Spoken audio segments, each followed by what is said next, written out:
everybody, here we are again, back with our halving and sharing video.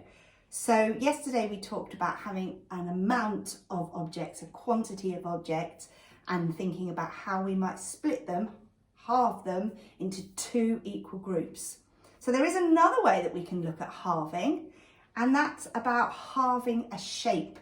So looking at a square or even a circle, and this is great because you can get pizzas and cakes involved here, and how we might be able to halve a shape equally.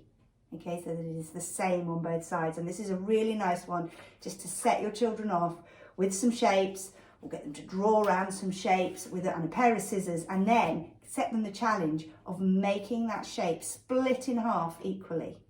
Okay, you might need to teach them some skills, some folding skills, to see that, make sure that they're getting it exactly in half, because your child might come along and go, yeah, okay, I can split it, and off they go and they cut it into two pieces.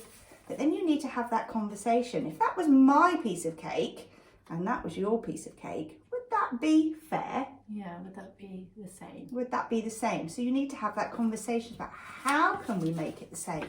You could even bring in measuring tools if you really want to. That's a really nice way of doing it. But you might want to teach them about, can I fold the shape in half? Could you colour it in half? One side. Absolutely. So there's lots of different exploring and different challenges you can do. The other thing that you could do is there more than one way to split a shape in half.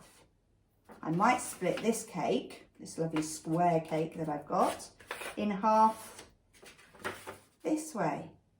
But actually, can I split it in half another way? What about if I go that way?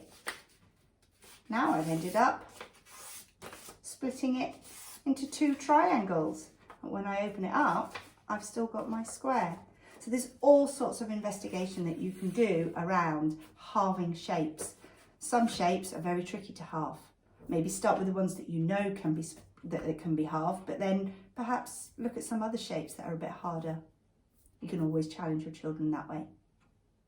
So on the subject of challenging a little bit more, we were having a little chat, weren't we, Miss Mitchell, about our tea party yesterday, where we had our two little furry friends here sharing out their oranges. You've made a tower or something, look. Sharing out their oranges, and we thought actually halving is about sharing into two groups, but what about if another friend arrived at the tea party? Oh, we've got another friend coming. So we would need another plate, and instead of halving now, we are sharing between three. So you can see how sharing and halving can develop and can be totally open-ended. So if your child is ready to move on, you can start looking at sharing between three, sharing between four, however many members of your family you've got. Maybe you're a large family of 6. What happens if grandma comes round when she's allowed? So you can then start investigating, can we share our 6 oranges between 3 people? Oh yes, we can, but they get not so many this time.